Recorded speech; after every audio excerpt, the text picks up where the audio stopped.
Welcome again to Joe Stunner Boxing. One of the questions that was asked in my recent Q&A was, do I think that Tyson Fury can beat Oleksandr Usyk in the rematch? Now, the short answer is yes, but obviously I'll need to explain my reasoning. Would I pick him to win the rematch? No, I think Usyk would be definitely a favourite. But can he win the rematch? Yeah. He can. Look, you're talking about a man who has skills, who's 19 stone, and who's proven himself under the lights. You know, he won both his world titles away from home, Dusseldorf in the US. This is a very, very good fighter, Tyson Fury. The question is, how much does he have left, and what does he have to do to get to the point where he can beat Usyk? Well, the first thing is he needs to get himself into optimum physical and mental condition, because that is the foundation of everything in a fight. You've got to, be the correct weight. Obviously, if you're a heavyweight, you don't have to make weight. You have to be mentally prepared, motivated, in a good place, confident, which Fury, is he always confident? Probably not. I would say not. I would say the build up to the Usyk fight, he certainly, he must have had doubts in his mind. He must have thought, this guy is really good. He's not stupid, Fury. He knows what he's looking at. And Usyk was a proven commodity and not a small man. I mean, everyone is smaller than Tyson Fury because he's so damn big. But Usyk, at 16 stone and 6'3", was not a small man. And Fury must have known that this guy had the skills to give him a lot of problems, which, of course, as we know, he did. So getting yourself physically ready requires time. That's why I think Bob Arum, when he said the rematch probably won't happen in October, it's more likely late November, early December. That doesn't surprise me at all to hear him say that. I was thinking the same thing. Mentally, we know about Fury. He can be all over the place, but he has proven in the past, even when he lost to Usyk, that the ring is his sanctuary.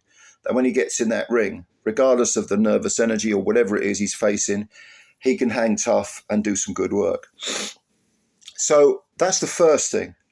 The second thing is he's got to get his corner sorted out, because his corner looked a mess to me. As I've said before in previous videos, if you're in a corner, if you're a fighter, between rounds, you need concise, authoritative, assertive instructions. You've got 60 seconds. If you're in a crisis, like for example the 9th round where Fury was battered from pillar to post and bounced up and down off the canvas, like a basketball, and that was a knockdown. I mean, he was, the referee pulled him off, but the ropes prevented him from hitting the floor. It was a knockdown. When you get back to the corner, you need one voice, the head trainer's voice. What you don't need is the head trainer, who is a reasonably softly spoken man anyway, in this case, Sugar Hill, and then you've got that blustering buffoon, your father, John Fury, rabbiting in one ear, and in the other ear, you've got someone who I normally think has got more common sense than this, and that's Andy Lee. So you had three voices in the corner. It was a complete mess. One voice is what you need. Concise, authoritative, assertive instructions, right? Okay, you need to do this. Now, it's been mentioned that Sugar Hill doesn't really give specific instructions. He generalizes. For example, if the guy's, I don't know, let's use an example. Let's say the guy's landing a left hook. He wouldn't say, well, you're leaving a gap on the right-hand side, so watch the left hook, tighten up the defense. He doesn't really say stuff like that. He kind of generalizes. And a lot of people have been a little bit critical of Sugar Hill. People I know have said, what do you think of him as a trainer? Because I'm not entirely convinced. And certainly when I was on one of Boxing Beats and Rhymes hangouts and Tim Witherspoon turned up, he was talking about Sugar Hill, and he stopped short of saying he doesn't know what he's doing, but he was quite critical. I've heard people say this before, and I spoke to another couple of people since Tim made those comments, and I've been like, yeah. Having said that, is Sugar Hill going to be with Tyson Fury for the next fight? I have my doubts. I'm not convinced he'll turn up. I'm not convinced he wants any part of that. It's too chaotic. It's too much of a sort of loving, of a love fest, of a cult almost within the Fury camp. You must never make any kind of criticism of Fury. Otherwise, you're sort of ostracized. This is real Jim Jones stuff, David Koresh stuff. And what you need in a head trainer is someone who's going to tell you the truth. You need to do this because this is your flaw. You're making a mistake here. This is what you need to do. And the fighter, it's his part of the partnership to shut up and listen and take it on board. And this seems to me to be something that's missing from Fury. We know Fury's got a huge ego. He's displayed quite a few of the traits of narcissism. His mental health is, whatever it is, we all know about that. Can anyone get through to him? I mean, his Uncle Peter used, his Uncle Peter used to once upon a time, but he's not on the scene anymore. I mean, can you imagine Peter Fury putting up with people talking over him in the corner? I don't think so. He'd be gone. He'd be like, how the hell with you? I'm gone. And I got a feeling Sugar Hill may have picked up a few paychecks, made a bit of money, and is thinking, that's it, I'm done now. Now, of course, all of this is, setting the table, but you've got to sit down and eat. So what does Fury have to do in the ring to defeat Usyk?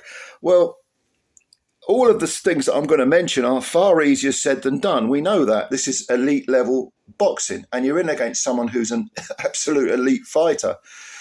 But I would say the mistakes that Fury made were he just simply moved too much, way too much at the start. He was on the back foot. He's the bigger man. In terms of natural weight, he probably outweighs Usyk by about 3 stone. He fired, this has been his want throughout his whole career. He likes to fire these sort of flicking jabs. There's never really any authority on the jab. I think he's got to... bang in a stiff jab from the moment that opening bell goes. Stand his ground and just pump that jab. Bang, bang, bang. Body, head, body. The thing that Usyk is renowned for having a potential vulnerability for is the body. And I think there is some evidence to suggest he don't like it to the body. Well, where was Tyson Fury's body work in the first fight?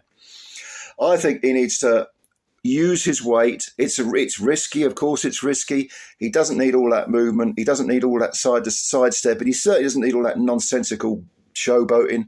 He's got to stand in front of Usyk, bang the jab. If they're only single jabs, use a real authoritative jab to make Usyk know, I've got some power, I'm 19 stone and I'm not going anywhere. And yeah, Usyk will still come forward. Usyk won't be, he won't be deterred. But the moment he steps into range, the old saying, you jab with the jabber, and Usyk's going to be firing punches and landing them as well. Well, Fury's just going to have to soak up the punishment, but he can inflict punishment himself instead of this idea that you could pinch rounds by skirting around the ring and showboating and flicking jabs. And Fury also had some success with the uppercut. He had that purple patch in the middle of the fight. I don't see any reason why he can't do that again, why he can't employ the uppercut again. I'd like to see them shovel uppercuts to the body and all. I think that's a potential weapon that wasn't really used. And also, even if he's hitting elbows and arms and shoulders, it doesn't matter what it is. You give Usyk something to think about. What you don't do is you don't just fire silly little touching punches. Obviously, you vary your work. You don't fire all power punches, but you don't just sort of flick. Because Usyk just ignores that. He'll just come straight at you. You've got to put some weight on your punches. And it was quite comical in the first round, when the sheer size of Fury compared to Usyk. And yet Fury was the one moving. Times he was running away from this, rabbit, from this middleweight. Utter rubbish, of course. He must have known he was talking crap when he talked about Usyk being both a rabbit and a middleweight. Obviously not a middleweight. Although Sean Porter, do you know Sean Porter beat Oleksandr Usyk in the amateurs? How about that then? That's a food for thought, isn't it? But no, those days are gone. I mean, Usyk is a proper big heavyweight. Not the biggest. He's not Land of the Giants, but he's, the two fights against Joshua. I mean, if you look at those fights, Joshua was doing some power boxing against Usyk, and yes, he got outpointed clearly on both occasions. But this is not, he at least showed some ability to keep Usyk at bay, to win rounds. He won a few rounds against Usyk, and he gave him something to think about. He made Usyk think about coming in. He gave Usyk a few little locks that Usyk had to find the combinations to. I think this is very, very important. And Fury didn't do this. He really didn't. Apart from, like I say, that purple patch. What was he doing? No body work. Lots of throwaway punches. Silly showboating. All of this stuff has got to go out the window. Now, if he does all of this stuff that I'm talking about, there is a possibility that he can win this fight. A possibility. Like I say, I would pick Usyk to win the rematch, no doubt about it. But I do think that in order to win, he's got to do all the things that I mentioned and more. And even then, he still might not win. But you play to your strengths. A man of that size, a man of that physical strength, if he starts eating and putting on weight and then having to take it off again between now and whenever the rematch is, he's lost. He's got to learn from his mistakes. He's got to. And God knows there were plenty of them when he fought Usyk. And yet he still went the distance. He still won rounds. Like I say, I had it 7-5. I know a lot of people had it wider, but I thought it was a 7-5 fight to Usyk.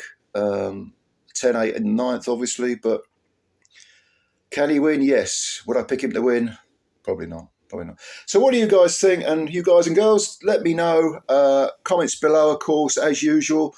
And please subscribe to the channel if you're new and hit the like button and spread the word about Joe Stunner Boxing. I always appreciate your time. Looking forward to reading what you got to say, and I'll catch you later. Bye for now.